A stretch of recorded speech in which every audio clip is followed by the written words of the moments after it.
আল্লাহ নবী সিজদার মধ্যে পড়ে কাঁদতে থাকবে, ইয়া রব হাবলি উম্মতি, আল্লাহ আমার উম্মত গুনাহগার, আমার উম্মত গুনাহগার, আমার উম্মত গুনাহ করে ফেলছে। আল্লাহ আমার উম্মতের কি হবে? আল্লাহ আমার উম্মতের হবে কি? আল্লাহ পাক ডাক দিয়ে বলবেন, হাবিব আপনি আর সিজদায় পড়ে থাকবেন না, মাথা উঠান। আপনি কাঁদেন কেন? মেহশর তো আপনার কান্নার জন্য না নবী, উঠেন, আপনি মাথা উঠান। আপনার জন্য আরশে মুআল্লার ডানে একটা কুরসি পেতে রাখছি, একটা চেয়ার পেতে রাখছি, একটা আসন রাখছি। আপনি নবী সেই আসনে বসবেন। আপনি মাথা উঠান, আপনি আমার হাবিব, আপনি আমার বন্ধু, আপনি আর কাঁদবেন না। হুজুর আপনি মাথা উঠান।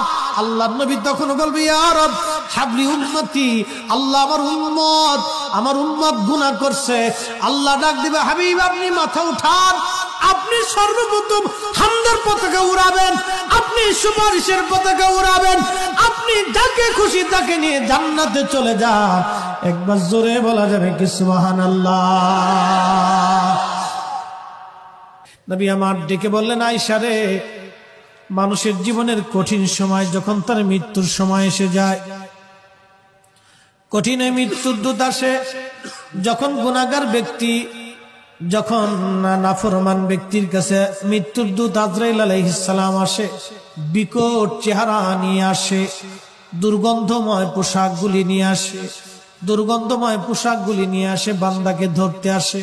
তখন এই আত্মাটা, রুহটা মাথার দিকে একবার দৌড়ায় যায়, হাতের কোনার দিকে দৌড়ায় আসে, পায়ের তলার দিকে দৌড়ায় যায়, সারা শরীরের ভিতরে ছটফট করতে থাকে।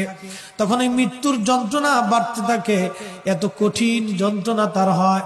নবী বলেন, আয়েশা রে শোনো, একটা উট জ্যান্ত হালতে জবাই না দিয়ে উটের চামড়া ছিলাইলে যেই রকম কষ্ট হয়, আয়েশা রে এই উটটাকে জিন্দা হালতে 100 বার যদি উটের চামড়া তুমি সেলাও, যে পরিমাণ কষ্ট হবে আয়েশা, একজন বেঈমানের মৃত্যুটা এরকম ভয়াবহ কষ্ট হতে থাকবে।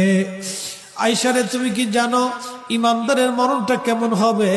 ইমানদারের মরণটা আজরাইল আসবে, সুন্দর পোশাক নিয়ে, সুন্দর সুরত নিয়ে এসে বলবে, ইয়া আইয়ুতুহান নাফসুল মুতমাইন্না তুরজিই ইলা রাব্বিকি রাদিয়াতাম মারদিয়া ফাদখুলি ফি ইবাদি ওয়াদখুলি জান্নাতি।